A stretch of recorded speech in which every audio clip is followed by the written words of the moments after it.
Boa tarde, Excelência. Boa tarde, Doutora Excelência. Fernanda já terminou de conversar com o acusado, Walter Delgatti? Sim, terminou. Sim. Então, a gente pode iniciar a audiência, né? Há alguma questão de ordem que os defensores ou o Ministério Público queira registrar aqui antes de começar? Excelência. Também tem. Se eu puder começar, agradeço. Nós ainda não fomos... Peraí, só um momentinho. Vamos aumentar aqui o volume, que eu não estou escutando. Só um segundo. Pois não. Nós ainda não fomos habilitados pela Secretaria da Vara na delação do Gustavo. Tá. Eu tô já... A decisão vai sair provavelmente hoje, tá? E aí o senhor será habilitado, tá? Mais que alguma... a decisão já foi dada, Excelência. Sim, eu já vou providenciar. A Dani está fazendo isso, habilitando lá. Porque a DPU já foi habilitada na educação. Estou conversando aqui com o secretário, ele vai providenciar, tá? Muito obrigado. Mais alguma Excelente. questão? Não, doutora.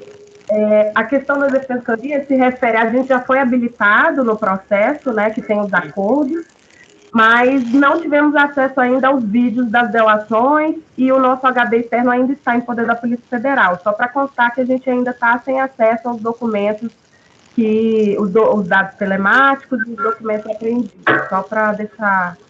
Tá. Depois, na fase do 402, a gente vê isso aí. Se a senhora tiver alguma dúvida na instrução e mantiver, aí eu decido sobre a conveniência, de novo, de ouvir outras testemunhas. Mas a senhora já foi habilitada. Eu estava vendo ali agora para dar essa decisão. Sim, que eu tenho a delação é aquilo ali. É o que a polícia mandou, o Ministério Público mandou. Eu não tenho nada além daquilo. Sim, na vara parece... O vídeo parece que não tem na vara, mas tem em posse da Polícia Federal, sim. Porque ele só tem o termo do acordo, né? Não tem o que foi falado. E aí, isso que é o importante para a defesa do Correio, né? No caso. Tá, eu vou averiguar isso posteriormente. Mais alguma coisa? Podemos prosseguir? Sim, Excelência, pela ordem. Pois não, doutor. Eu não sei se tem mais alguma testemunha para ser ouvida, doutor. Eu queria ver com o doutor se é possível manter o Walter na superintendência, ao menos até o interrogatório dele, em função de que o acesso a ele vai dificultar muito em função do Covid, enfim. Queria ter a possibilidade de o senhor mantê-lo lá na superintendência. Eu vou verificar aqui sobre a disponibilidade da Polícia Federal. Acho que não vai ter problema. Tá? Eu também peticionei ontem, Excelência, passando o link aí do Gustavo e da Suelen e também fiz um requerimento com relação aos documentos que foram apreendidos. O doutor acabou ainda não despachando. Se eu puder depois dar uma atenção nesse sentido. As mídias que foram o pedido idêntico aí da Defensoria Pública. O senhor já deu um HD para a polícia? Porque é muita coisa. Então, eu preciso da autorização do senhor. Autorizando, eu encaminho o HD lá para... É só ir lá procurar o doutor Zampronha. É só uma questão formal, né? O senhor tem direito de ir lá e verificar isso aí. Tá? Mas eu vou despachar. Doutor Ricardo, se me permite, com o doutor Zampronha, e até a Manuela pode confirmar isso comigo, não é bem assim que funciona com o doutor Zampronha. O doutor Zampronha, ele quer autorização judicial para entregar o HD. Caso contrário, ele não vai entregar. A Manuela passou por isso e com certeza vai passar. O senhor tem que entregar o HD externo, porque são 7 terabytes. Sim, eu vou entregar o HD para ele, mas ele não vai fornecer, para me devolver esse HD se não tiver uma autorização expressa do senhor. E mais uma coisa, o senhor tem que me passar o e-mail do cliente do senhor, porque senão ele não é intimado. Né? Na minha decisão, eu falei... Já passei, doutor. Passou? Quando é que foi? Consta por agora? Ontem à noite. Então, tá bom. Vamos iniciar, então. Só fala, então, para a Dani já terminar a decisão, já habilitar, tá? Já para a gente não ter mais problema. Vamos iniciar, então, ação penal.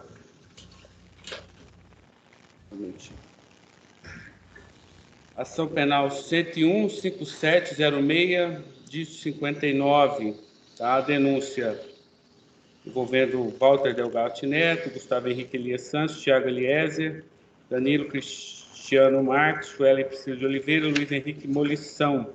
Tá? Boa tarde, doutor Sérgio Moro. O senhor está nos escutando? Ouço bem, Excelência. Boa tarde. Boa tarde. Doutor Sérgio Moro, o senhor foi arrolado aqui pela de Walter Delgatti, Gustavo Henrique, Suelen Priscila, nessa ação penal que trata aqui segundo consta a denúncia, a constituição de uma organização criminosa com a finalidade de praticar diversos crimes cibernéticos. E a denúncia vem aqui e fala que essa organização criminosa operava em 3 frentes distintas desses crimes cibernéticos. Primeiro, fraudes bancárias e furtos mediante fraude. Depois, invasão de dispositivos informáticos alheios e lavagem de dinheiro. Tá? Vou tomar, então, o compromisso de dizer a verdade. Não tem mais ninguém aí no recinto com o senhor, não, né? O senhor está sozinho? Não, sozinho. Tá. Só para a gente cumprir o protocolo aqui, até do manual de teleaudiência do Conselho de Justiça Federal. Tá? Então, eu queria que o senhor fizesse uma narrativa, já que o senhor foi, segundo consta a denúncia aqui, uma das vítimas, como é que foi essa possível invasão aí? Que o senhor relatasse para a gente fizesse um histórico aí dessas questões que envolvem o senhor e mais outras autoridades. Perfeito. Excelência, durante o primeiro semestre de 2019, eu ocupava o cargo de ministro da Justiça e Segurança Pública e fui contatado, não me lembro em que mês exatamente, salvo engano em abril, mas não tenho certeza da data ou do mês, certamente nesse primeiro semestre, com a informação de que procuradores da República da Força Tarefa Lava Jato, em Curitiba, teriam sofrido ataques cibernéticos que buscavam hackear conteúdo de comunicações feitas por aplicativos de mensagens, especialmente o Telegram. Isso me foi informado, a Polícia Federal passou a realizar investigações sobre esses fatos para tentar identificar quem eram essas pessoas responsáveis pelos ataques. Posteriormente, eu estava, ainda antes de haver algum resultado dessas apurações, eu me encontrava no meu gabinete do Ministério da Justiça e, ao final da tarde, e aqui eu peço desculpas que não lembro exatamente a data, mas certamente esse dado deve estar nos autos, eu percebi no meu telefone celular que ele estava recebendo uma ligação do mesmo número, ou seja, mesmo número do meu celular ligando para o meu celular.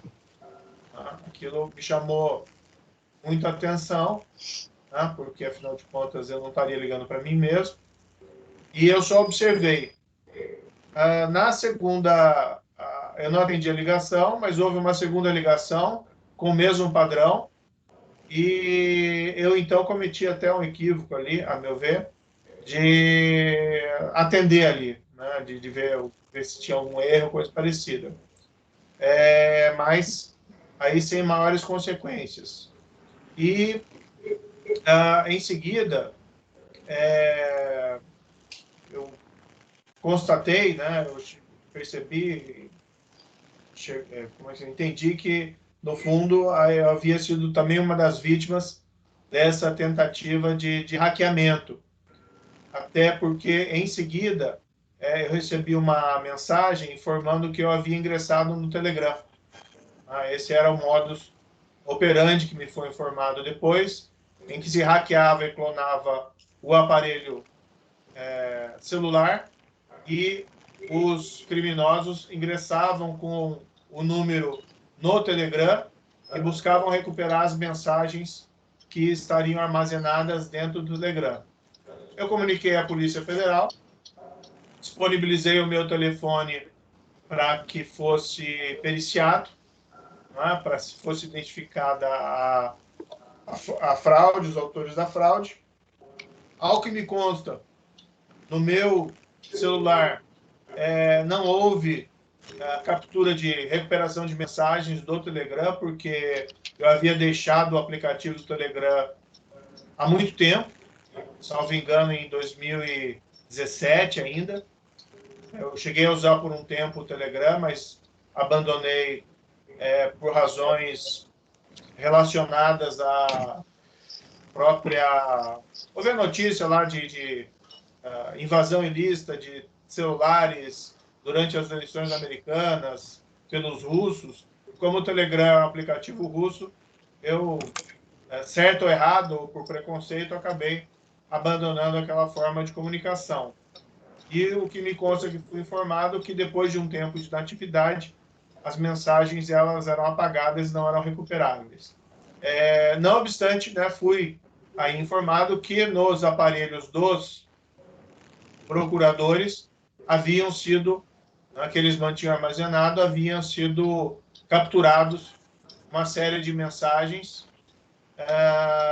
que haviam eles trocado com diversas pessoas.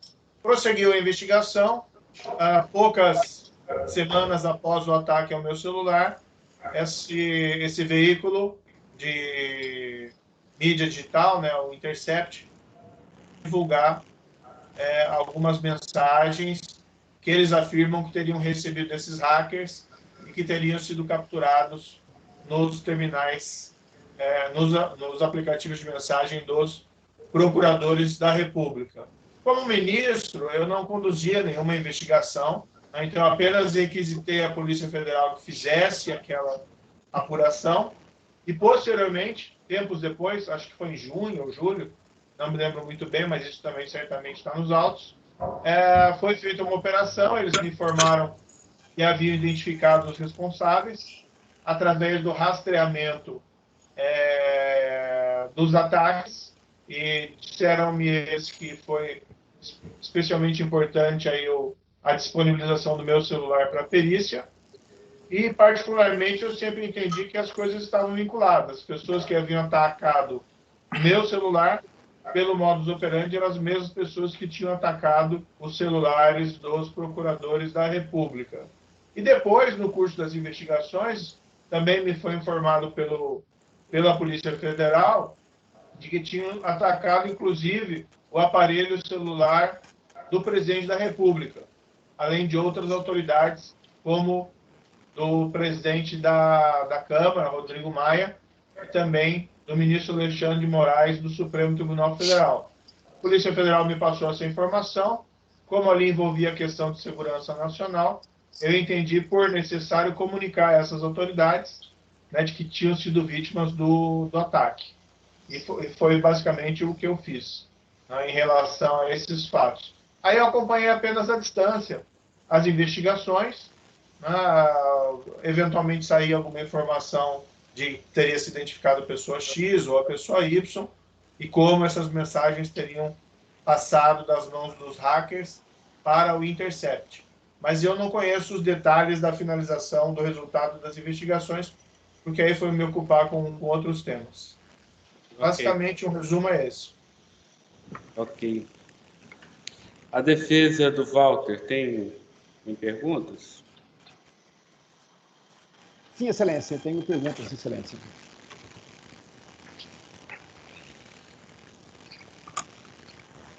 Pode fazê-los. Primeiramente, boa tarde a todos, boa tarde à testemunha, seu Sérgio Moro. Entre as perguntas, seu Sérgio, eu gostaria de saber do seu telefone, o telefone que o senhor utilizava enquanto juiz em Curitiba, do TRF4. O TRF4 fornece os celulares aos juízes ou esse celular era do senhor? Particular do senhor? Esse telefone era particular.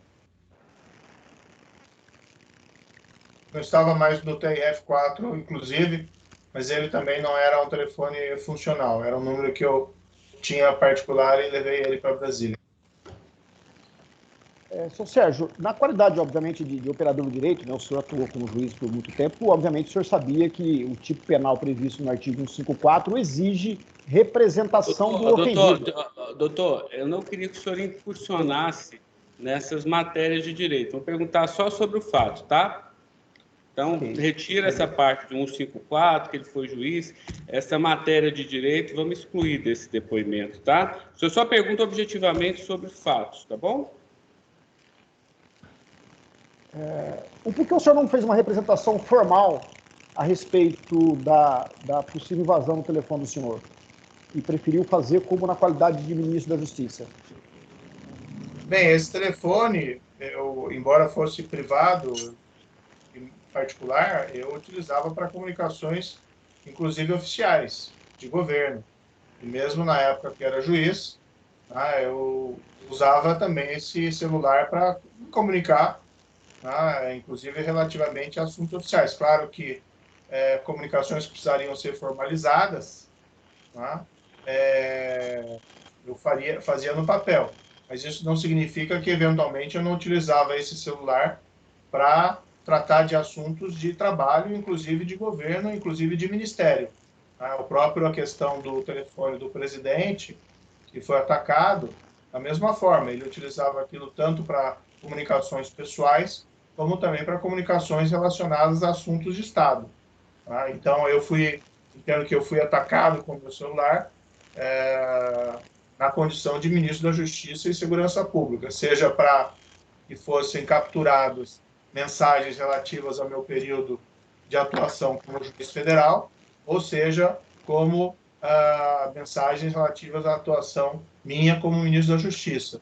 Na condição de ministro da Justiça, a autoridade do Estado atacada por hackers que queriam obter provavelmente informações de Estado confidenciais, eu fiz a representação. Na qualidade de ministro, é isso então. Você fez na qualidade de ministro, não como vítima, pessoa de Sérgio Moro, é isso. Olha, eu acho que eu não preciso assinar 2 ofícios, né? Eu assinei um ofício com o meu nome e com o meu cargo. Eu, particularmente, me senti violado, né, nos 2 aspectos, tanto como autoridade estatal, como também particular. Afinal de contas, o meu celular que eu utilizava para as 2 coisas foi atacado. Perfeito. Então, por que o senhor não fez como na qualidade de Sérgio Moro, na qualidade da pessoa de Sérgio Moro, e fez como ministro de Justiça? Porque lá o senhor representou na qualidade de ministro de Justiça. Eu acho que eu acabei de responder essa questão. Doutor, não vejo muito sentido. Vamos prosseguir para a próxima. Ele já respondeu isso aí. Então, Sérgio, o senhor tinha alguma autorização de outras vítimas para representá-las? De outras vítimas para representá-las? Vítimas Não, eu aí fiz a requisição dos ataques hackers. Eu não lembro exatamente os termos que eu utilizei, se eu falei da evasão do meu celular ou de outros, mas a polícia já tinha investigações em andamento relativamente às tentativas ou às efetivações de invasões de telefones celulares de outras autoridades, como dos procuradores da República em Curitiba. Sérgio, o senhor fez uso da sua função e do peso do cargo que o senhor ocupava para que essa investigação ficasse a cargo da Polícia Federal? Como eu fui atacado na condição de ministro da Justiça, funcionário público federal, a competência era da Justiça Federal, da Polícia Federal e da Justiça Federal. Depois. No curso das investigações, o senhor chegou a fazer contato pessoal, por telefone, com o delegado que presidiu as investigações, no caso, o doutor Zampronha? Olha, não me recordo, mas creio que não. Nós falamos algumas vezes sobre esse assunto com a Polícia Federal porque isso acabou envolvendo questões relativas à segurança nacional. Afinal de contas, não é trivial tentativa de hackeamento do telefone do Ministro da Justiça e Segurança Pública. Nós tratávamos de assuntos sensíveis ali dentro do telefone. E isso ainda foi agravado depois pela constatação de que também tinham atacado o telefone do presidente da República. Então, aí são assuntos de segurança nacional. Isso é objeto, inclusive, foi objeto de discussão entre a mim e a Polícia Federal por conta desse fato. Então, Sérgio, o senhor, no início do seu depoimento, o senhor disse para o doutor Ricardo que o senhor era informado constantemente pela Polícia Federal do andamento dos trabalhos de investigação. Quem especificamente falava com o senhor a respeito das investigações? Acho que era informações gerais, né? Indagava como é que tá o andamento. Tá indo, como é que tá indo. Né? Então, isso normalmente era me informado. Se ela estava avançando, se eles estavam conseguindo progredir, se não estavam conseguindo progredir e tal, etc. Mas eu não tinha acesso ao inquérito, eu ficava examinando as provas, ou o que eles estavam ali verificando. Era só um acompanhamento do andamento dos trabalhos, afinal de contas, além da questão da minha posição de vítima, havia também essa situação envolvendo a segurança nacional. Essa pergunta, senhor Sérgio, quem era a pessoa que o senhor falava diretamente sobre esse assunto? Eu acho que quem me informava normalmente era o próprio diretor-geral da Polícia Federal, né? Mas em detalhes assim eu não me recordo especificamente. Você chegou a pedir ajuda do senhor Maurício Valeiro para que ele atuasse intermediando essa informação para o senhor? Não, veja, o diretor-geral ele não cuida diretamente das investigações. Quem fazia essas investigações, isso me foi informado, né? Estava encarregado ali o delegado, não sei se ele era o relator do inquérito ou ele era o presidente lá do setor específico, era o delegado Zampronha. O diretor-geral ele não se envolvia diretamente na feitura das investigações.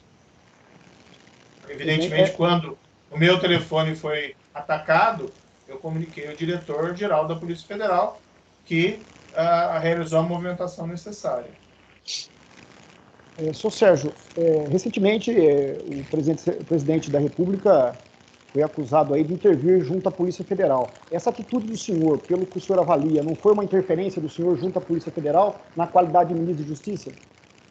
Claro que não. Doutor, mas ele já está ferindo o escopo, né? Já está espraiando muito para uma outra linha investigativa. Essa questão.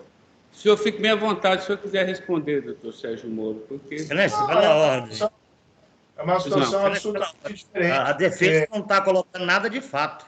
A única coisa que ela está fazendo é procurando o fato político que não tem nada a ver com o processo. Eu já adverti que essas avaliações jurídicas e essas avaliações devem ser feitas quando indispensável a narrativa do fato. Mas eu deixo o doutor Sérgio Moro, se ele quiser responder, se não quiser, envolve um aspecto pessoal. Isso eu agradeço, Excelência, a ponderação, mas aí é uma absoluta confusão, são situações absolutamente diferentes. Naquele caso, meu telefone havia sido atacado e havia uma natural preocupação em saber quem que eram esses indivíduos que estavam atacando telefones de autoridades federais. Mesmo depois do meu telefone, nós tivemos notícia de que foi atacado o telefone do ministro Paulo Guedes, da deputada Joyce Hasselmann. Então, havia uma situação extremamente preocupante em que criminosos, né, estariam tentando aí obter informações de Estado, confidenciais, e isso estaria dentro da responsabilidade do ministro da Justiça de tomar as providências necessárias para cessar esses ataques. Então, eu ser informado das investigações era um passo natural, mas eu nunca dirigi essas investigações, tanto que eu não sabia ali sequer dos detalhes específicos e jamais eu conduziria ou daria determinações ao delegado para agir de uma forma ou de outra nessas investigações. Era uma informação já que esses crimes transcendiam em muito interesses ou direitos particulares, mas sim eram atentados contra a segurança do Estado. Não, doutor. Senhor Sérgio, sim, doutor.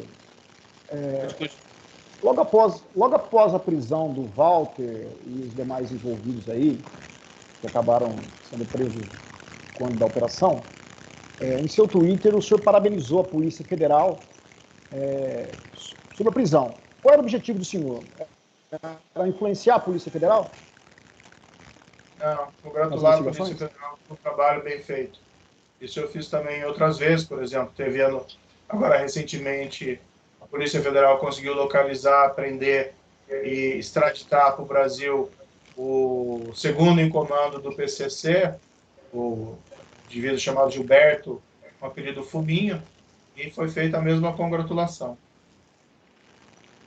Nesse mesmo Twitter, o senhor disse que as fontes, essas pessoas, né, a fonte de confiança daqueles que divulgaram as supostas mensagens. Por isso que eu estou lendo a questão das supostas mensagens. Com essa mensagem, o senhor não reconhece as mensagens como sendo verdadeiras? O senhor analisou as mensagens? Havia alguma mensagem falsa que o Walter interceptou ou criou essas mensagens? O Walter admitiu que foi ele que interceptou as mensagens? Sim, admitiu, doutor. Foi ele que interceptou as mensagens. Certo. Bem, veja, eu nunca reconheci a autenticidade dessas mensagens, até porque eu não tenho mais essas mensagens nos meus aparelhos, então eu sequer pude fazer essa confrontação.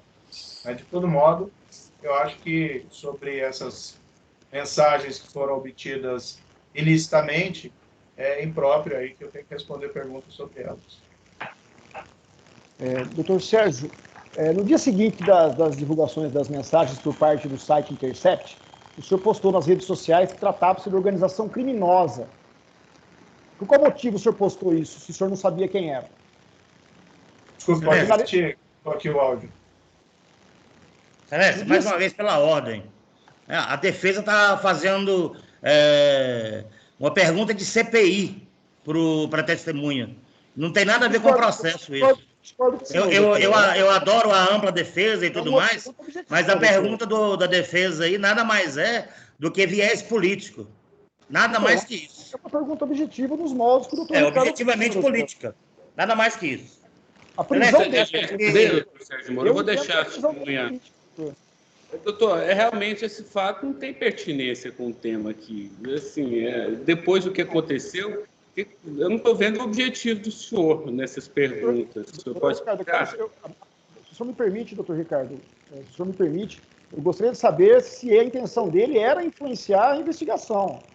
Porque ele deixa claro aqui que já está suficientemente claro, doutor. Ele falou que ele investigou. Qual é o objetivo do senhor com essa pergunta?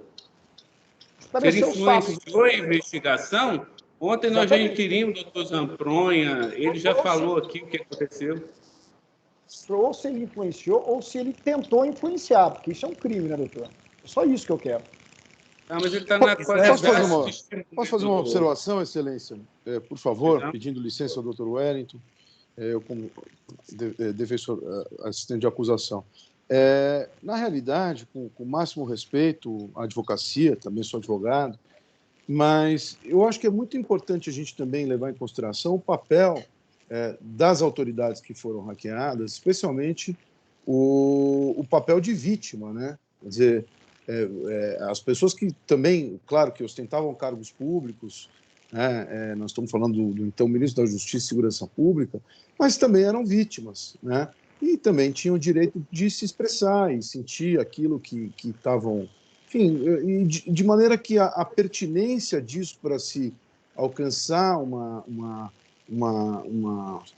questão subjacente de natureza política realmente nos parece algo extra altos, né? Eu faço coro à manifestação do Dr. Wellington. Obrigado, Excelência. Doutor, eu vou pedir que o senhor não faça mais esse tipo de pergunta, mas deixo à vontade, doutor Sérgio Moro. Se ele não quiser responder, fique bem à vontade, doutor Sérgio Moro. O senhor deseja responder essa indagação para evitar qualquer insinuação a seu respeito? Então, fique bem à vontade.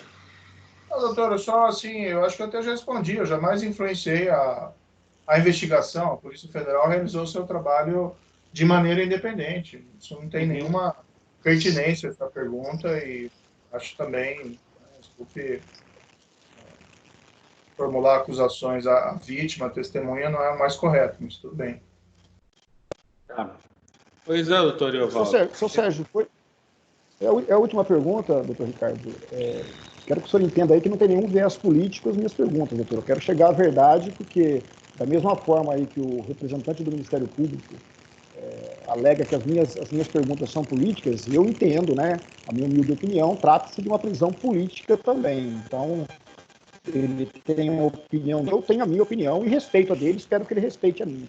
Trata-se de prisão política, que no meu modo de entender, não seria a Polícia Federal que deveria investigar, mas enfim, isso não cabe a mim decidir. Uma última pergunta, doutor Sérgio, e peço desculpa aí para o senhor, a intenção minha, de modo algum, é prejudicar a sua pessoa. Eu quero só chegar à verdade dos fatos e fazer a melhor defesa para o meu cliente aí, o Walter Delgatti, a Suelen e o Gustavo. O doutor Sérgio, foi vinculado aí que o senhor se manifestou no sentido de que as mensagens interceptadas pelo Walter, que elas fossem destruídas. Qual era o objetivo do senhor? Não, isso aí, na verdade, é uma interpretação equivocada.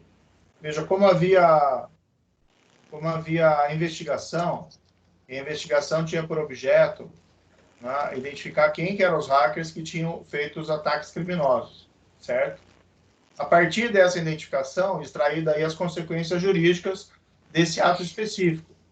É evidente que, nesse contexto, as autoridades que tiveram a sua privacidade, seja pessoal ou seja privacidade dos atos de comunicação relativamente a atos oficiais devassadas, é evidente que isso, na minha opinião jurídica, que permanece até hoje, isso não poderia ser utilizado para outras finalidades. Então, na verdade, o que eu apenas, quando comuniquei a algumas autoridades, olha, o seu telefone foi hackeado, o que eu quis dizer foi, olha, mas só estou te informando por uma questão de segurança, essas mensagens a Polícia Federal ela não vai utilizar para nenhum outro propósito que não a punição dos hackeadores. Basicamente isso. Então, não tem intenção de esconder nada, não tem nada. Todo o trabalho feito na Lava Jato, com o ministro da Justiça, foi totalmente lícito, totalmente regular. É claro que tem quem critica, quem reclama e tal, etc. Mas, assim, o trabalho foi absolutamente regular. Agora, se um hacker invade o telefone de uma autoridade, é evidente que o conteúdo dessas mensagens depois não vai poder ser utilizado para alguma coisa outra que não a punição do ato criminoso de atacar as autoridades. Então, era basicamente isso que eu coloquei. Aí depois foi divulgado no jornal, gerou toda uma celeuma, não tinha nada a ver questão de destruição de prova, tanto assim que eu não determinei à Polícia Federal que destruísse nada, eu só falei que a prova não seria utilizada para as autoridades que foram atacadas. Quem vai decidir o que vai ser feito com mensagem, o que não vai ser, evidente, são as autoridades competentes, né? A Polícia Federal, no caso, o juiz do processo, no caso, eventuais outras autoridades judiciárias, o Ministério Público se manifestando. Então, aí foi feita uma tempestade em copo d'água que não tinha razão de ser. Quando o senhor diz a prova não seria utilizada contra as pessoas que foram interceptadas, o senhor quer dizer que não poderiam ser usadas mesmo que elas tivessem cometido um crime quando da Operação Lava Jato? No processamento da Operação Lava Jato? É isso? Cometeu crime na Operação Lava Jato, fora os criminosos, doutor. Pode ficar tranquilo quanto a isso. Mas o que eu queria dizer é que as autoridades que tiveram os seus terminais atacados não iam ter a sua privacidade violada, seja o conteúdo daquela mensagem, seja fosse privada, seja fosse oficial, seja tivesse qualquer objetivo. Vamos supor, então, uma das autoridades que foi atacadas, tiveram o terminal atacado, foi o ministro lá, Noronha. Tá? Nós não íamos, a Polícia Federal, evidentemente, não ia pegar eventuais mensagens colhidas no terminal do ministro Noronha e sair divulgando por aí, ou utilizar para qualquer propósito, independentemente lícito ou ilícito. É só essa questão que foi ponderada, foi colocada. Ok, seu Sérgio. Doutor Ricardo, estou satisfeito. Tá, a defesa de Gustavo Henrique. Sem mais perguntas, excelência. Não tem perguntas, excelência, já foram feitas. Não tem? Tiago Eliezer. Excelência, boa tarde. Tem só uma pergunta, excelência. Boa tarde. Doutor Sérgio, só queria entender o seguinte, o senhor relatou, o seu celular, então, o seu aparelho, ele não foi invadido, o seu número foi utilizado para abrir uma conta, ou seja, para invadir o servidor do Telegram. Foi isso? Não, meu aparelho foi invadido. Os detalhes técnicos eu não sei. O que eu disse é que mensagens do aplicativo Telegram do meu aparelho, creio que não foram recuperadas pelos criminosos. Mas a invasão ao meu terminal eu assisti, as ligações sendo ali feitas, e imagino que isso foi utilizado exatamente para obter dados. Agora, doutor, aí realmente é uma questão técnica que eu não posso lhe afirmar, né, com precisão o que aconteceu ali. certo? Eu posso dizer o que eu presenciei. Foram as ligações sendo feitas ao meu celular e depois, não sei como se fazia isso, o ingresso, a abertura de uma conta no Telegram, e nem sei mais o que puderam fazer, o que eventualmente tenham feito através desse expediente. O que, salvo engano, me recordo de ter sido me dito é que os criminosos com esse expediente, mas isso quem pode dar a resposta precisa é a Polícia Federal, tinham acesso também às mensagens SMS que o aparelho recebia, tá? E dados através de SMS. A minha pergunta... Não sei se tinham acesso a mensagens de, por exemplo, outros aplicativos como o WhatsApp. Aí já não sei. Porque justamente, Excelência, a minha pergunta, doutor Moro, foi em cima das perícias e do material colhido no processo. Então, assim, algumas menções em relação à conversa com o senhor foram captadas no aparelho, por exemplo, do doutor Dallagnol. Então, o doutor Dallagnol conversando com o senhor. Então, o dele teria sido invadido e captado. No telefone do senhor, eu busquei, inclusive, nos autos, teoricamente não teria sido captado nenhuma mensagem no seu aparelho. O seu aparelho teria sido usado o seu número para abrir uma conta no Telegram. E como o senhor muito bem disse, nenhuma mensagem conseguiram captar lá no Telegram, nem no seu SMS e outros. Então, foi só isso, só para realmente esclarecer. Muito obrigado. Perfeito. Como eu disse, daí a questão da prova técnica, né? Certo? Está no processo. Ele já falou que ele presenciou, doutor. Aí, essa questão se invadiu, né? A gente discute em sede de alegações, tá? Isso já está descrito na denúncia e nos relatórios da autoridade policial. Já confirmou realmente a prova policial. A defesa de Suelen. Não tem pergunta, Excelência. Danilo. Tem perguntas, Excelência. Tem perguntas. Luiz Henrique Molição. Tem, Excelência. Tenho, sim. Se me permite. Uma boa tarde, doutor Sérgio Moro. Uma única questão, só para a gente dirimir aqui uma dúvida. O senhor, em algum momento, publicamente, enquanto ministro do Estado, declarou que a conduta do jornalista seria criminosa? E aqui, Excelência, eu faço uma ressalva. Nós sabemos que a questão do jornalista objetivamente não é matéria, porque a denúncia foi rejeitada em relação a ele.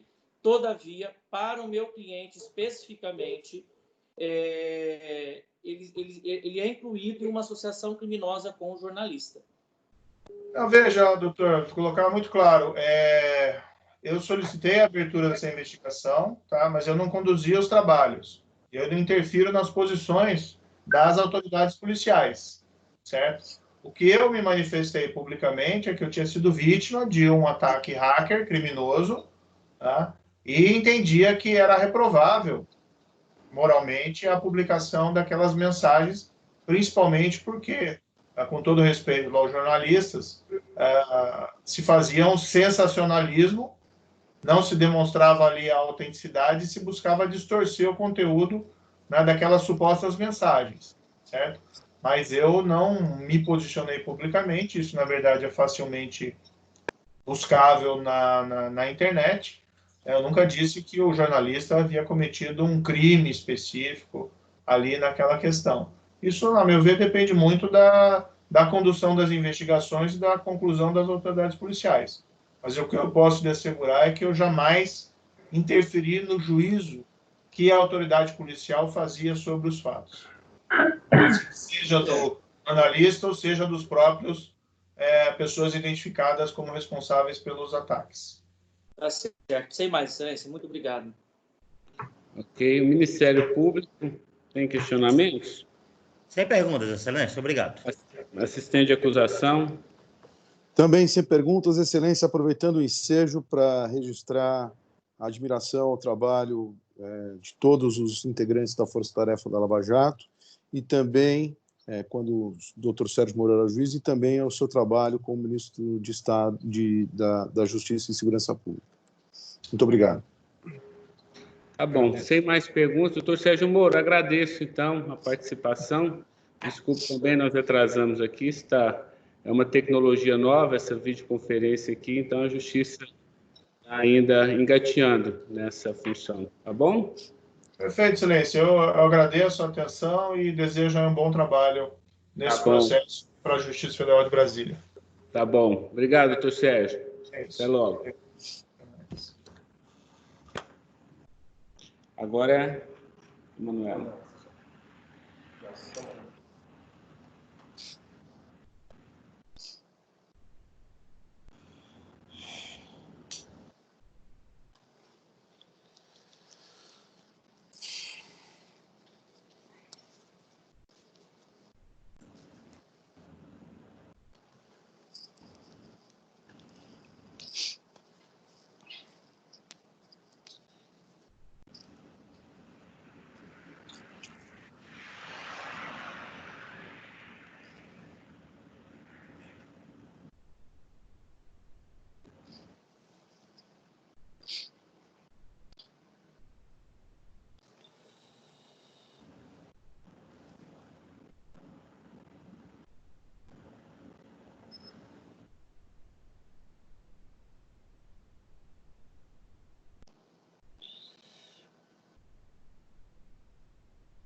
Boa tarde, doutora Manuela. Me ouve bem? Boa tarde, escuto agora sim. Tá bom, vou chamar o magistrado, só um minutinho. Tá bom, obrigada.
Tá pronto aí, Ju?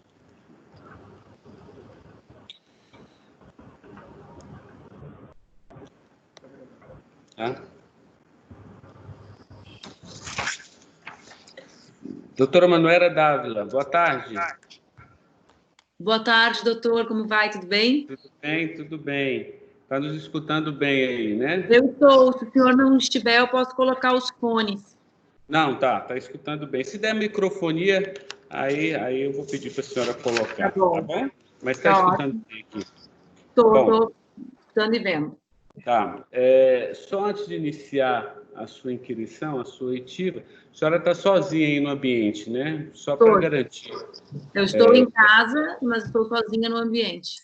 É porque tem o manual de teleaudiência aqui da Justiça Federal, ele pede para o juiz certificar como é que está o ambiente, para não ter nenhuma interferência na espontaneidade da testemunha, tudo bem? Não, inclusive tirei minha filha pequena de perto, doutor, que era a maior interferência que poderia ter. Vamos lá, então. É a ação penal 101.5706/59. Doutora Manuela, existe uma ação penal, uma denúncia, que corre aqui na 10ª Vara da Justiça Federal, em face de Walter Delgatti Neto, Gustavo Henrique Elias Santos, Tiago Eliezer Martins Santos, Danilo Cristino Marques, Suelen Priscila de Oliveira e Luiz Henrique Molição. A denúncia, de forma bastante sintética aqui, ela fala que houve a constituição de uma organização criminosa com a finalidade de praticar diversos crimes cibernéticos, entre os quais seriam fraudes bancárias e furtos mediante fraude, invasão de dispositivos informáticos alheios e lavagem de dinheiro. Eu vou lhe pedir, inicialmente, vou lhe tomar o compromisso de dizer a verdade, o senhor pensa sofrer um processo pelo crime de falso testemunho, mas eu vou pedir que a senhora faça uma narrativa, que a senhora faça aí, conte aqui para a Justiça Criminal como é que a senhora se insere, o que a senhora presenciou a respeito desses fatos aqui que envolvem esse processo. Certo. O senhor vai me tomar primeiro o compromisso? Não, já tomei, né? Eu só estou avisando para a senhora mentir, né? Já falei que você pode sofrer um processo pelo crime de falso testemunho. Achei que eu tinha... Ok. Então, doutor, primeiro que eu não conheço fisicamente nenhum dos réus, né? Portanto, eu nunca vi nenhuma imagem deles, exceto aquelas publicizadas pelos jornais, né? Eu, em maio de 2019, o ano passado, no Dia das Mães, eu não sei que dia era, só sei que era Dia das Mães, eu tive meu dispositivo Telegram invadido, né? Automaticamente, a própria tecnologia me comunicou que estavam tentando acessá-lo a partir acho que do estado da Virgínia, nos Estados Unidos. A tecnologia do Instagram, o próprio aplicativo... Telegram. Pois é, o próprio aplicativo lhe avisou que estavam tentando acessar, é isso? Sim, doutor. Tudo isso que eu estou lhe comunicando está documentado, eu entreguei a Polícia Federal voluntariamente. Então, o próprio Telegram, ele envia uma mensagem simples, dizendo que estão tentando acessar de um computador, se não é você mesmo, por favor, faça tal procedimento. Eu não usava muito o Telegram, fiz o procedimento e continuei a minha vida, que era organizar um almoço aqui no Dia das Mães para minha família. E, ato contínuo, recebi uma mensagem, em nome do senador Cid Gomes, me perguntando se eu poderia falar com ele com urgência. Eu tentei telefonar, não consegui, e depois o senador Cid Gomes perguntou se eu confiava nele, eu respondi que sim, integralmente, e essa pessoa então me disse que não era o Cid Gomes, que tinha um conjunto de informações para passar, que tinha invadido o meu celular e que me enviou algumas imagens da invasão do meu celular, uma conversa minha com um outro parlamentar, essa então uma conversa real, que eu havia mantido no meu celular com o deputado Jean Willis, à época deputado Jean Willis, e me enviou essa mensagem para comprovar como tinha sido essa pessoa que tinha invadido o meu telefone, e se desconectou. Eu estou falando tudo de cabeça para o senhor, então eu estou tentando lembrar a ordem dos fatos. Tá?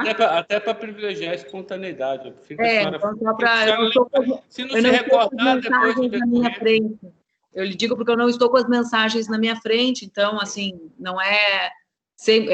são os fatos como eu me lembro cronologicamente. A partir disso, essa pessoa se desconecta do contato Cid Gomes, né, da pessoa que havia feito contato comigo, que eu imaginava que fosse o senador Cid Gomes, e se conecta comigo a partir de um outro perfil. Fala que tem muitas informações relevantes para me passar. Eu imaginei que fosse uma armação política contra mim, né?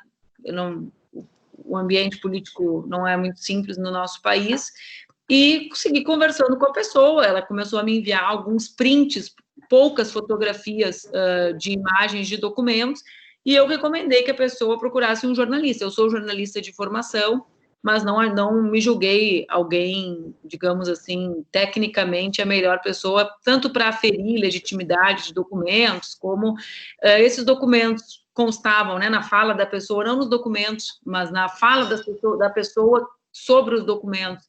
A pessoa dizia que era um conjunto de crimes de autoridade do Estado brasileiro. Eu liguei para o meu advogado, né, para me certificar, porque eu, antes, como parlamentar, ao tomar conhecimento de algum crime, de alguma autoridade do Estado brasileiro, se eu não tomasse providência, o senhor sabe que significaria prevaricação, né? Então, liguei para o meu advogado para consultar se era um caminho adequado, encaminhar para um jornalista, porque eu não sabia se era crível, se não era, se era verdadeiro, se não era, o que estava acontecendo. E, então, sugeri que essa pessoa contatasse o jornalista Glenn Greenwald, e essa pessoa aceitou e fez o contato. Eu nunca vi fisicamente a pessoa, né? Então, enfim, essa pessoa grifou que não queria dinheiro, que não tinha nenhum, e que queria passar para mim. Eu sugeri que passasse para outro jornalista com mais, digamos, experiência em jornalismo investigativo, etc., como é o caso do jornalista Glenn Greenwald, né? Que eu sabia também que tinha uma responsabilidade profissional grande, ou seja, alguém que ganha um Pulitzer, que é o maior prêmio na minha área, digamos assim, não fará uma bobagem com informações, né, não publicará informações falsas, enfim, terá algum grau de responsabilidade com isso, por meu raciocínio à época. Ok. A defesa de Walter Delgatti tem perguntas? Doutor, tem que ativar o microfone. Está ouvindo, excelência? Está ouvindo agora? Estou ouvindo. Doutor Manuel, está ouvindo bem aí a defesa do Walter Delgatti? Eu vou fechar o meu microfone porque tem um pouquinho de ruído, doutor, mas eu não estou vendo, mas estou ouvindo. Ele vai lhe fazer as perguntas agora, tá? Ok. Boa tarde, Manuela. Boa tarde e agradeço aí sua presença para esclarecer alguns pontos que ficaram controvertidos aí durante a investigação. E, enfim, quando o Walter fez o contato com a senhora, em algum momento ele transpareceu que ele queria alguma remuneração financeira para fornecer esse material? Eu repito que eu nunca vi e nunca a pessoa se apresentou como Walter para mim. A pessoa que fez contato comigo, ela me escreveu, isso está em mãos da Polícia Federal, esteve em mãos, ou está em mãos da Polícia Federal, me escreveu literalmente que não queria dinheiro. Naquele momento, dona Manuela, qual era a percepção que a senhora teve? Se o sujeito tem essas mensagens, ele tem umas mensagens que no modo de entender dele, né, e obviamente de outras pessoas aí, eram mensagens aí dos operadores da Lava Jato, de situações graves cometidas por eles, no entender de algumas pessoas. De que forma ele transparecia para a senhora? Por que ele estava fazendo isso, se ele não tinha interesse financeiro? Doutor, tal qual a pergunta anterior, isso também é escrito por ele, eu entreguei à Polícia Federal, ele disse que tinha intenção de ajudar o país, de livrar o país da corrupção, enfim, etc. Eu não me lembro literalmente a ordem das palavras, mas a motivação expressa por ele, por escrito, no aplicativo Telegram, é essa, de buscar salvar o país da corrupção, enfim, dos crimes cometidos, que ele tinha prova de crimes cometidos. A senhora falou com essa pessoa quantas vezes? Doutor, eu não contei o número de vezes, né? Eu conversei no Dia das Mães, que foi esse dia em que essa pessoa me procurou e eu orientei, eu sugeri, né, que não passasse as informações para mim, mas que passasse as informações para um jornalista mais gabaritado, digamos assim. E depois, algumas outras vezes, a pessoa me procurava para dizer, passei o conteúdo para o Glenn, ele está olhando, enfim, então numericamente eu não sei, nunca contei. Ele passou para a senhora? Não entendi esse ponto. Não entendi a sua pergunta, doutor. Ele passou assim, ele que falava que teria passado já o material para o Glenn, é isso? Então, ele me procurou num dia, querendo passar para mim, eu sugeri que ele procurasse o Glenn, então a outra vez que ele me procurou foi para dizer, passei o conteúdo ao Glenn. Só que eu numericamente não contei quantas vezes, então não vou dar uma informação equivocada. Assim. Foram um diálogo num domingo e o outro decorrente desse domingo, em que ele diz que sim, passou o material para o Glenn, como quem esclarece a continuidade do diálogo anterior. Ok. Pois não, doutor Eovaldo. Dona Manuela, o Walter, né, ou a pessoa que a senhora conversou nesse período, ele chegou a dizer para a senhora quais eram os modus operandi dele, como que ele agiu, como que ele conseguiu essas mensagens?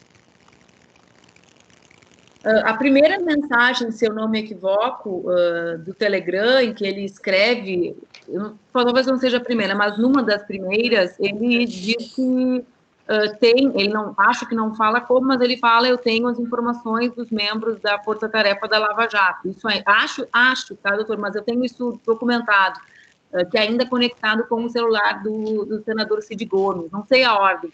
Ele diz que tem as informações, não me recordo de cabeça, posso procurar nos documentos aqui no meu Google Drive, se for a intenção, para ter certeza da manifestação literal, mas são documentos que eu já entreguei para a Polícia Federal. Ele disse para a senhora se ele agia sozinho ou se tinha outras pessoas que colaboravam com ele na obtenção dessas mensagens, dona Manuela? Eu não sei se ele falou literalmente que agia sozinho, mas ele deu a entender que agia sozinho, que vivia nos Estados Unidos, que fazia mestrado em ciência política, se eu não me equivoco, se não me falha a memória, em Harvard, e que tinha acesso ao Telegram, isso por escrito, porque ele era amigo do antigo dono, do curso antigo dono do Telegram, ou seja, ele deu a entender que agia sozinho. Uma última pergunta, dona Manuela. A senhora representou o Walter criminalmente ou teve essa intenção de representá-lo criminalmente pelo fato de ele ter invadido as suas informações, o seu dispositivo móvel? Não, eu encaminhei a Polícia Federal no dia que entreguei todo o conteúdo do meu celular de forma voluntária, apenas a comprovação de todos os fatos que tinham acontecido que me envolviam. Ele não me causou dano com a invasão porque ele se desconectou do meu celular. Doutor Ricardo, estou satisfeito, não tenho mais nenhuma pergunta. Defesa de Gustavo, tem perguntas? Sem perguntas. Tiago. Sem perguntas, excelência. Danilo. Sem perguntas, excelência. Suelen. Sem perguntas, Excelência. Luiz Henrique, abolição. Sem perguntas, Excelência. Ministério Público Federal, tem perguntas? Também sem perguntas, Excelência. Obrigado. Assistente de acusação. Tenho sim uma pergunta, Excelência, que eu gostaria de fazer, e até esclareço o contexto da minha pergunta, uma vez que a denúncia contra o jornalista Glenn Greenwald, num primeiro momento, por hora, não foi recebida, mas isso está sendo objeto de recurso em sentido estrito do Ministério Público, com as nossas razões também corroborando o recurso do MPF. Eu gostaria de saber da senhora Manuela, por que ela acha... Posso direcionar a pergunta? Pode direcionar, doutor. Então tá bom. Senhora Manuela, boa tarde. Boa tarde. Boa tarde. Eu gostaria de saber, na sua avaliação, por que a senhora acha que esse hacker, esse grupo, enfim, essa pessoa, lhe procurou e não outra pessoa? Qual é a sua percepção a respeito disso? Não tenho a mais absoluta ideia, doutor. Por escrito, ele respondeu que eu devia lutar como uma garota, talvez o senhor vincule isso à frase que eu usava na minha camiseta durante o processo eleitoral, e que tentou procurar outras pessoas e que eu fui aquela que respondeu, talvez por ser a pessoa que estava esperando a família chegar em casa no Dia das Mães e estava com o celular em mãos.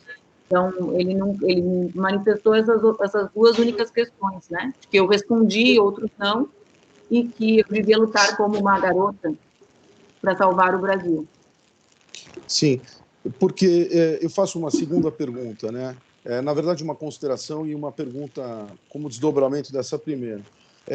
Realmente, essa procura, ela é curiosa, enfim, nos traz alguma espécie de inquietação, na medida em que ele poderia muito bem ter procurado diretamente o jornalista Glenn Greenwald, uma vez que no site do Intercept constam todos os e-mails dos jornalistas. Então, como a senhora bem diz que a ideia, a motivação, o drive dos hackers, dessas pessoas, enfim, dessa pessoa que ele procurou, seria salvaguardar o Brasil, por que ele precisaria de uma figura política e não de uma figura jornalística, uma vez que a senhora é muito mais conhecida como uma figura política do que propriamente uma jornalista, e não foi diretamente no site? Essa é uma pergunta de alta indagação da nossa parte.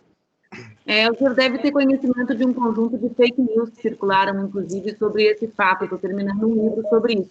Eu não sei, doutor, acredito que o senhor possa ouvir isso do próprio réu, né? Talvez seja o mais adequado, mas uma fake news que circulou deu a entender, num desses vazamentos absurdos que acontecem, né, de depoimentos, deu a entender que ele havia me procurado para pedir o telefone do jornalista Glenn, que é uma fraude, né, uma notícia fraudulenta, que é o conceito técnico de fake news. Porque não foi isso que ocorreu. Ele me disse, quando eu sugeri imediatamente que ele procurasse jornalistas, que os jornalistas também eram corruptos e que ele tinha provas da corrupção do site O Antagonista, e que, por isso, ele não queria falar com os jornalistas, né? Tudo isso está entregue na Polícia Federal. Aí eu sugeri a indicação do jornalista Glenn, né? Então, acho que é bom a gente mesmo falar sobre isso, porque eu também tenho uma grande inquietação para saber a razão pela qual ele me procurou e também para saber quem produz essas notícias fraudulentas que dão a entender coisas equivocadas sobre, enfim, essa conexão, né? Ele nunca me procurou para pedir o telefone do Glenn. Eu sugeri que ele procurasse o Glenn quando ele não aceitou conversar com a palavra. Eu sugeri jornalistas no genérico. Inclusive, ele próprio respondeu: vou abrir uma conta numa rede social e vazar tudo. Eu falei, talvez esse seja um bom caminho, né? Porque, enfim, não sabia com quem falava, nem se eram documentos legítimos, nem se existia o assunto que ele abordava no outro lado da linha. Tudo isso, doutor, está também documentado, entregue fisicamente a partir da entrega voluntária que fiz do meu celular à Polícia Federal. Ok. Da nossa parte, sem mais perguntas, Excelência. Ok. Tá bom, doutora Manuela, a senhora está dispensada. Obrigado pela participação, viu? Obrigada, doutor. Uma boa tarde. Fique com Deus. Boa tarde. Até mais. Então, o dia da próxima audiência é amanhã, né? Tem mais uma? É só 5 minutinhos aqui, tá? Gente,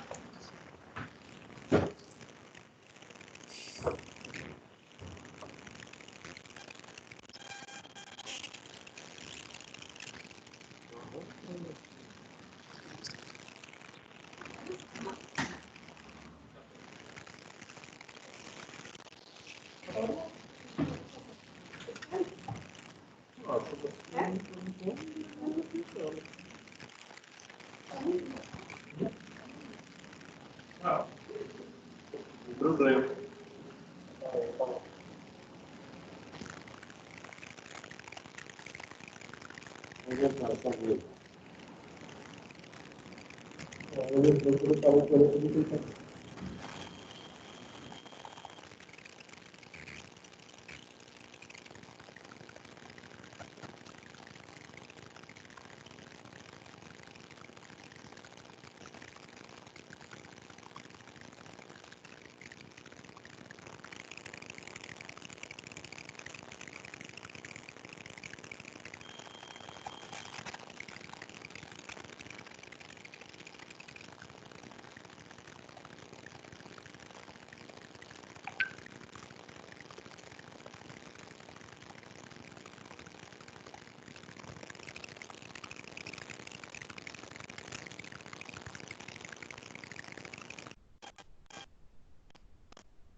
Oi, Davi, boa tarde, está me ouvindo?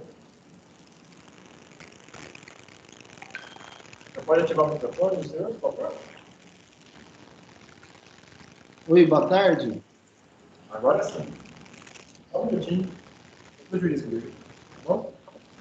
Ok. Obrigado.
Doutor Davi Cunha, boa tarde. Boa tarde. Você está nos escutando bem aí? Sim. Tá, eu vou iniciar a inquirição do senhor, inicialmente tomando o seu compromisso de dizer a verdade em tudo aquilo que lhe for perguntado, tudo bem? Ok. O senhor está sozinho na sala? Não tem mais nenhuma pessoa aí no recinto? Não, estou com o Guilherme, advogado da empresa. Ele é o advogado da empresa? Sim. Bem, doutor Guilherme, tá? Só ele está lhe acompanhando, então. Correto. Tá. Não, mas isso não tem problema. Tá? Existe uma ação penal que corre aqui na 10ª Vara Federal, aqui em Brasília, uma ação penal contra Walter Delgatti Neto, Gustavo Henrique Elias, Thiago Eliezer Martins, Danilo Cristiano Marques, Suelen Priscila de Oliveira e Luiz Henrique Molição. E a denúncia narra aqui que esses acusados teriam constituído uma organização criminosa com a finalidade de praticarem diversos crimes cibernéticos e que essa organização criminosa ela operava em 3 frentes distintas, em fraudes bancárias e furtos mediante fraude, invasão de dispositivos informáticos alheios e lavagem de dinheiro, tá? O que o senhor sabe a respeito desses fatos aqui que eu narrei de forma bem sintética e que envolve essas pessoas aqui? Não tinha conhecimento de nada, doutor. Uhum. Tá, o senhor é testemunha arrolado pela defesa do Danilo. A defesa de Danilo tem perguntas? Sim, excelência. Boa tarde. Boa tarde. Boa tarde, seu Davi. Boa tarde. Eu queria que o senhor dissesse qual é a sua profissão e onde que o senhor trabalha. Eu tenho uma imobiliária, né, aqui em Ribeirão Preto, né, sou corretor de imóveis, né, e eu tenho uma empresa, né, imobiliária junto com um sócio meu. Joia. E o senhor tem essa imobiliária desde quando? Desde 2017 a gente fundou ela. Certo. Você poderia declinar o nome da imobiliária? Imobiliária Quebec. Certo. O senhor conhece o Danilo Cristiano Marques e o seu Walter Delgatti? De conhecimento, conhecido. Certo. A minha pergunta é sobre como foi feito o contrato de locação dos imóveis. Primeiro, o imóvel da Rua Alfredo Benzon, número 3, no bairro Iguatemi, em Ribeirão Preto, e o segundo contrato se refere ao imóvel onde o senhor Walter Delgatti foi preso, que, se não me engano, é na Avenida Leão, eu não sei direito declinar o endereço. O senhor pode me dizer? Oi? Leão 13. Isso, exatamente. A minha pergunta é sobre esse primeiro contrato. O senhor lembra quando que o senhor Walter e o senhor Danilo te procuraram a imobiliária para procurar apartamento? Olha, eles vieram numa época de grande procura, né? A UNAERP, ela tem 2 períodos de grande procura, né, de apartamentos para estudantes, que é no começo do ano, né, entre janeiro e fevereiro, e na metade do ano. E aí eles vieram nesse período, né, procurar um apartamento para locação, né, e em todos os apartamentos que a gente fechou no período, eles estavam juntos. Certo. Então, a intenção deles era estudar na UNAEP e alugar um apartamento, um local perto. Não, a gente faz locação, né, para estudante, né, 100% dos apartamentos para estudante, né, e aí eles vieram, né, e falaram assim, a gente quer um apartamento próximo à UNAERP, os apartamentos eram da 100 metros da UNAERP, para onde a gente apresentou os apartamentos. Certo. E aí o senhor lembra quem afirmou o contrato, quem assinou o contrato de locação? Não, vieram os dois, né, tanto o Danilo e o Walter, eles vieram ver apartamentos juntos, né, a gente mostrou os apartamentos, eles acabaram escolhendo e fecharam o contrato. E aí falaram que o apartamento ia ficar no nome do Danilo. Certo. O senhor sabe quem passou a morar no apartamento? Como é que foi esse Então, na verdade, a gente é uma imobiliária, a gente faz a locação do imóvel, né? E aí, quem dá o acesso, né, tanto dentro do prédio, dos prédios, é a própria administradora, né? Então, assim, a gente não tem controle de quem frequenta o apartamento, no caso. Certo. E o senhor se recorda por quanto tempo que esse primeiro apartamento na rua Alfredo Benzon ficou alugado?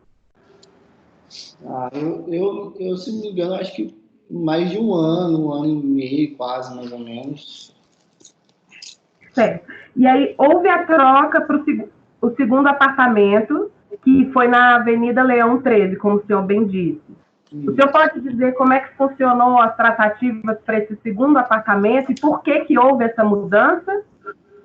Não, na verdade, os dois me procuraram, né, querendo um apartamento maior, né? Aí a gente tinha esse apartamento disponível que fica em frente, né, quase ao outro endereço, né, do prédio, que era o The Spot. Eles mudaram para o edifício prédio, né? Fica em frente a um apartamento de um dormitório, né? E aí foi feito a troca, né? Eles saíram de um e foram para o outro. Certo. Eu não tenho aqui comigo a cópia do contrato desse segundo apartamento. O senhor se recorda quando ele foi firmado? Olha, de cabeça eu não me recordo, mas eu acho que foi na faixa mais ou menos em setembro, outubro, acho que de ano de 2018. A minha outra pergunta se refere se em algum momento Danilo Cristiano Marques procurou o senhor, seja por WhatsApp, procurou a imobiliária, para que retirasse o nome dele de figurar como a pessoa que tinha assinado o contrato? Sim, ele me procurou, Danilo, né, assim, perguntando quais eram a forma, né, se poderia trocar, né, tirar o nome dele do contrato. Foi informado que poderia sim, né, fazer a troca, certo? Mas depois não me procurou mais. E aí manteve no nome dele. Sim. Certo. Aí a minha outra pergunta é, o senhor sabe se o senhor Walter, durante esse período que viveu nesses dois apartamentos que foram, o aluguel foi afiliado pela sua imobiliária, se ele vivia uma vida de um fugitivo ou se ele tinha uma vida normal, procurava, assim, por mais que o senhor não tivesse contato no dia a dia dele, mas a minha pergunta é se ele estudava, se ele saía de casa, o que o senhor sabe, assim, em relação a isso? Não tinha, assim, a gente não tem controle, né? Então, assim, a gente faz a firma ou locação, né? E depois não tem controle para saber, né? Assim, não tem essas informações. Controle eu sei que o senhor não tem, nem tem que ter, é só para saber, assim, se durante esse tempo, porque sempre tem algum probleminha no apartamento, alguma coisa, a pessoa entra em contato, você tem um certo diálogo. A pergunta é só se a pessoa vivia como um escondido lá ou se ele tinha uma vida normal, que saía, que ia para a faculdade, enfim. Para mim, tem uma vida normal. Certo. O senhor sabe por que o Danilo não foi morar lá? O Danilo, não, na verdade, os dois vieram, né, alugar o apartamento, e na época da locação, né, ele falou assim, o contrato vai ser firmado no nome do Danilo. A gente pegou a documentação do Danilo, mandou, né, para Porto Seguro, né, que eles fizeram, a gente trabalha com 3 formas de garantia, né, que é o fiador, seguro fiança e título de capitalização. Eles optaram em fazer pelo título de capitalização. Aí a gente pegou a documentação do Danilo, passou para Porto Seguro, a Porto Seguro avaliou e mandou, né, o boleto do título de capitalização. Aí foi onde que a gente fez o contrato, né, de locação do imóvel. Certo. Esse título de capitalização, o senhor Davi, era nome de quem? O nome do senhor Danilo. E quem passava o dinheiro para pagar a imobiliária? A gente emite boletos bancários, né? A gente deixa na portaria do prédio. Tá bom. Pois não, doutor Manuel. Eu estou satisfeita. O Davi já realmente respondeu. Excelente, eu só quero fazer a juntada do primeiro contrato, que eu tenho a cópia, né?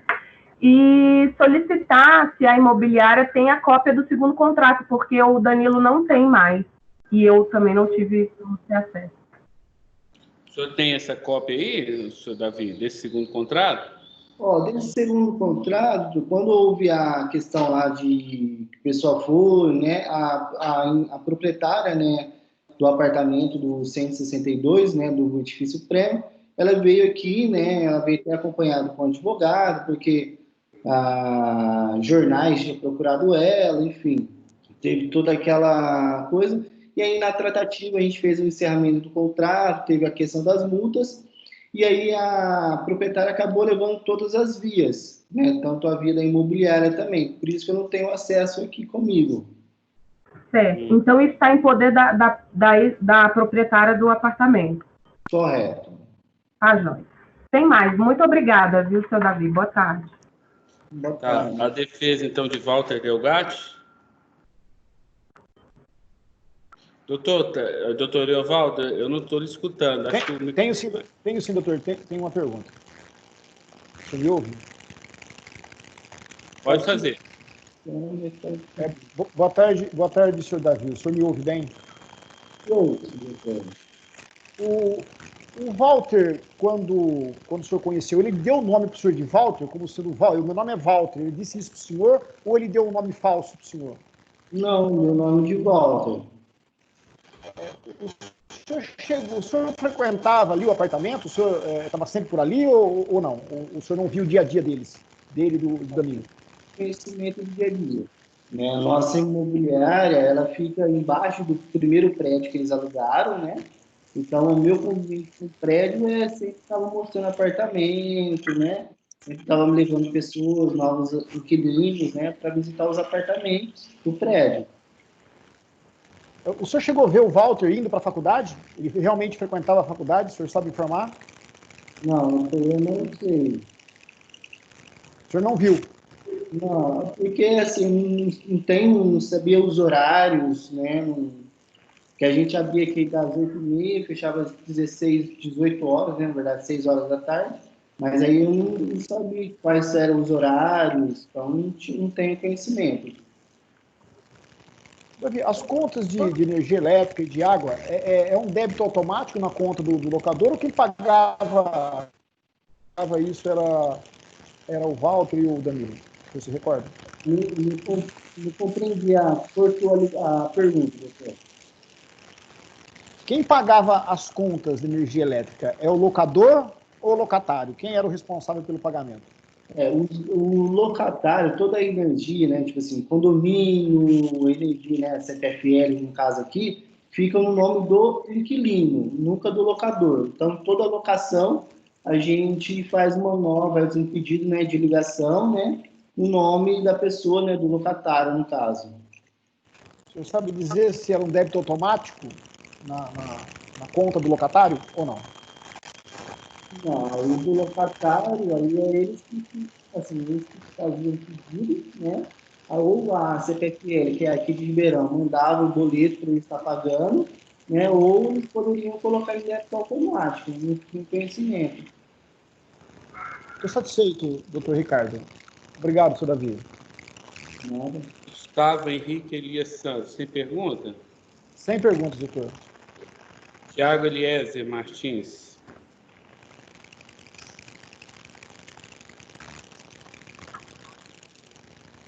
Tem perguntas, doutor? Sem perguntas. Ok. Sem perguntas, excelente. Suelen Priscila de Oliveira. A Suelen, doutor. Ele conhece a Suelen e o esposo dela, o Gustavo. Conhece? Oi? Eu conheço o Gustavo Henrique Elias Santos e a Suelen Priscila de Oliveira? Não, desconheço. Luiz Henrique Molição. Sem perguntas, excelência. Ministério Público Federal. Também sem perguntas, Excelência. Obrigado. Assistente de acusação.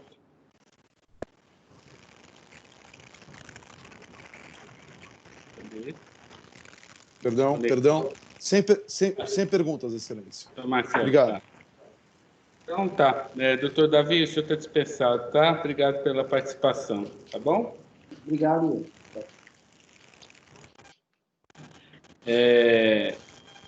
A audiência agora amanhã, não é isso? Vamos ouvir quem? Réus colaboradores. Oi? Réus colaboradores. Os réus colaboradores, tá bom. Excelência. Okay. Pois não. Ainda ontem, em razão de manifestação dessa defesa, Vossa Excelência havia consignado que os interrogatórios seriam mantidos na próxima semana. Ah, sim. Porque eu havia dito que nós não teríamos tempo hábil para sentar, conversar com o cliente. Tá, então essa semana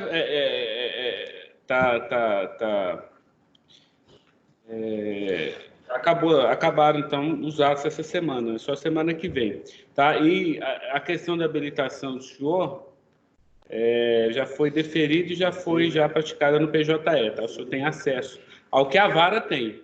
Tá? Eu agradeço, Excelência. Eu tenho mais um pedido, se o senhor me permite. A possibilidade de permitir que o Luiz venha de Sertãozinho a Ribeirão Preto, considerando que são cidades contíguas. Aliás, até me reportando à Procuradoria, o Luiz ele não está dormindo em Ribeirão, ele não está passando o dia. Como as cidades são próximas, ele vai e volta, a família o leva e o traz. Então, eu faço aqui o pedido para que Vossa Excelência permita que ele continue esse fluxo na parte da tarde de amanhã até as audiências da próxima semana. Não, sim, não há. O senhor vai peticionar por escrito ou pode ser só oral isso aqui? Não, estou fazendo por aqui, eu acho mais fácil. Não, está deferido, não vejo problema nenhum nisso. Tá? Muito obrigado. Excelência, então, a data da próxima audiência é quando? Só para eu me programar aqui. 16 de julho, dá numa terça, quarta. Onde é que dá? Quinta-feira. 16 de julho, mesmo horário, né? Isso. E aí a gente vai ver. Se não der tempo, eu acho que não vai dar. 16, que mais? 21. E de 21. Aí a gente, se precisar de mais um dia extra, a gente marca depois. 14 horas, é isso? Ou 14h30? 14 horas. Amanhã foi adiado porque alguns acusados... Não, o doutor me pediu aqui mais um tempo, porque ele não tinha acessado ainda a delação. Perfeito. Né? E aí ele vai acessar agora, vai verificar, e aí para dar mais um tempo para ele se preparar. Tá? Perfeito, excelência. 14 ou 14h30? 14, hoje começamos 14h30, né? 14 horas, o dia 16, não é isso? Tá. Perfeito. Pode pôr 14. Ricardo. Eu vou alterar aqui, a decisão saiu 14 horas, mas eu vou pôr 14h30, tá? Tá perfeito, excelência. Muito obrigado. Doutor Ricardo, boa tarde. Não. Todos os advogados já têm acesso às delações dos colaboradores? Doutor, o senhor queria acesso a também... Qual colaboração? Todas as postagens aulas, excelência. Tá, eu vou pedir aqui.